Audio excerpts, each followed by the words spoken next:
Hello, good day. I am Michelle Alambao and I will be discussing about basic first aid. At any moment, you or someone around you could experience an injury or illness. Using basic first aid, you may be able to stop a minor mishap from getting worse. In the case of a serious medical emergency, you may even save a life. That's why it is really important to learn basic first aid skills. When you provide basic medical care to someone experiencing a sudden injury or illness, it is known as first aid. In some cases, first aid consists of the initial support provided to someone in the middle of a medical emergency. This support might help them survive until professional help arrives. In other cases, first aid consists of the care provided to someone with a minor injury. For example, first aid is often all that's needed to treat minor burns, cuts, and insect stings. First aid is the first and immediate assistance given to any person suffering from either a minor or serious illness or injury, with care provided to preserve life, prevent the condition from worsening, or to promote recovery. It includes initial intervention in a serious condition prior to professional medical help being available, such as performing cardiopulmonary resuscitation while waiting for an ambulance, as well as the complete treatment of minor conditions such as applying a plaster to a cut. First aid is generally performed by someone with basic medical training. Some knowledge of basic first aid mean the difference between life and death. Consider doing a first aid course so that you will be able to manage if someone is injured or becomes ill. CPR is a life-saving skill that everyone should learn. Learning basic first aid techniques can help you cope with an emergency. You may be able to keep a person breathing, reduce their pain, or minimize the consequences of injury or sudden illness until an ambulance arrives. This could mean the difference between life and death for them. It is a good idea to take a first aid course so that you can recognize an emergency and give basic first aid until professional help arrives. Learn the first aid method of DRS ABCD. First aid is as easy as ABC: airway, breathing, and CPR. In any situation, apply the DRS ABCD action plan. DRS ABCD stands for letter D, danger. Always check the danger to you, any bystanders, and then the injured person or ill person. Make sure you do not put yourself in danger when going to the assistance of another person. Letter R, response. Is the person conscious? Do they respond when you talk to them, touch their hands, or squeeze their shoulder? Letter S, send for help. Call 000. Don't forget to answer the questions asked by the operator. Next is letter A, airway. Is the person's airway clear? Is the person is breathing? If the person is responding, they are conscious and their airway is clear. Assess how you can help them with any injury. If the person is not responding and they are unconscious, you need to check their airway by opening their mouth and having a look inside. If their mouth is clear, tilt their head gently back by lifting their chin and check for breathing. If the mouth is not clear, place the person on their side. Open their mouth and clear the contents. Then tilt the head back and check for breathing. Letter B, breathing. Check for breathing by looking for chest movements, up and down. Listen by putting your ear near to their mouth and nose. Feel for breathing by putting your hand on the lower part of their chest. If the person is unconscious but breathing, turn them onto their side, carefully ensuring that you keep their head, neck, and spine in alignment. Monitor their breathing until you hand over to the ambulance officers. Letter C. CPR, the cardiopulmonary resuscitation. If an adult is unconscious and not breathing, make sure they are flat on their back and then place the heel of one hand in the center of their chest and your other hand on top.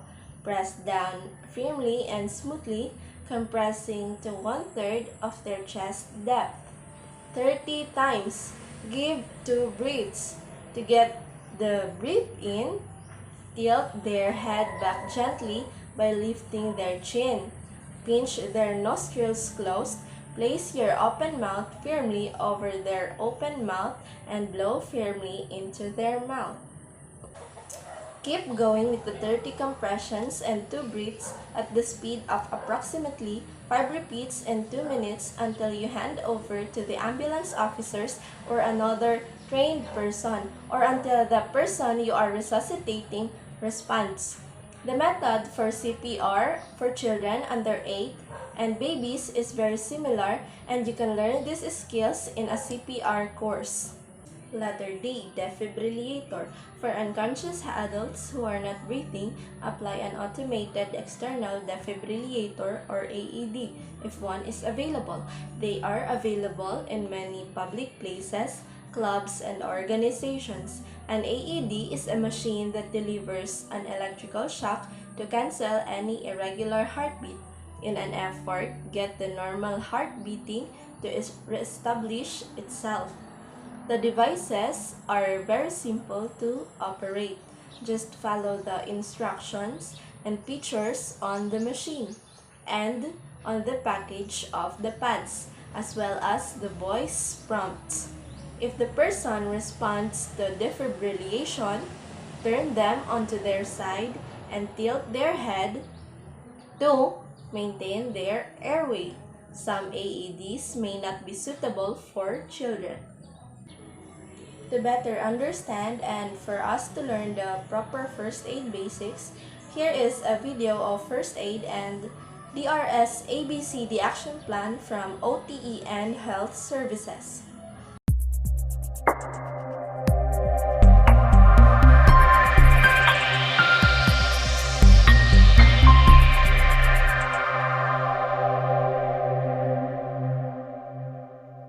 In basic life support, we have the DRS ABCD Action Plan. It stands for D for danger, R response, S send for help, A airway, B breathing, C for compressions or CPR, and D for defibrillation.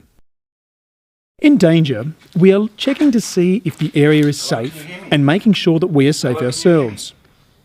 We then try to get a response by asking for their name and if they can hear us. If we can't get a response, we need to send for help. Not getting a response means they are unconscious and this is a medical emergency. So either we or somebody else needs to call for an ambulance.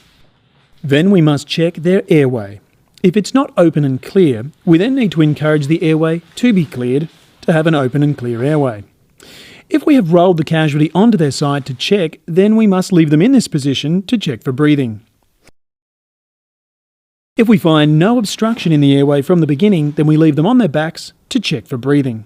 We need a full 10 seconds where we look, listen and feel. If no breathing is present, this means the person is unconscious, and not breathing means we must commence compressions or CPR.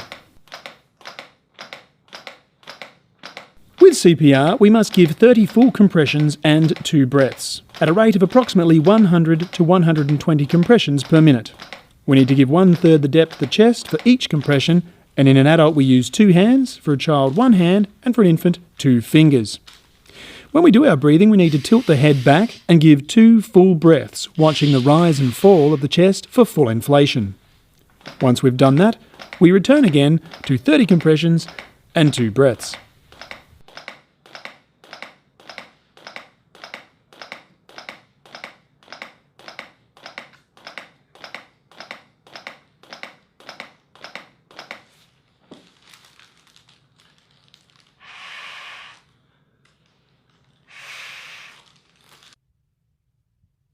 If breathing is detected in a casualty, they can be placed into the recovery position. When in the recovery position, they have an open and clear airway, and we should monitor for breathing while in this position.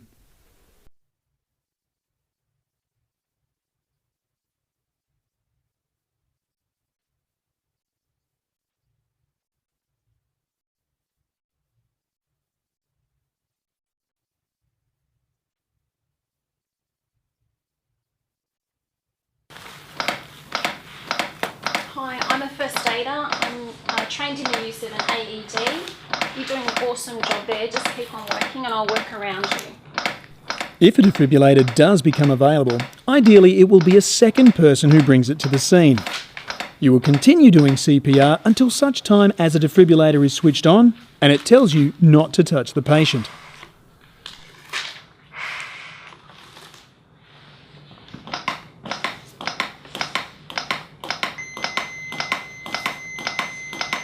Analyzing heart rhythm. Do not touch the patient. Stand clear. Shock advised. Charging. Stay clear of the patient. Stay clear. Deliver shock now. Shock delivered. Once the shock has been delivered, you can then touch the patient. CPR. You will continue doing CPR until such time as the defibrillator tells you not to touch the patient, or until the patient has regained consciousness, or until the ambulance have arrived and the paramedics tell you they can take over.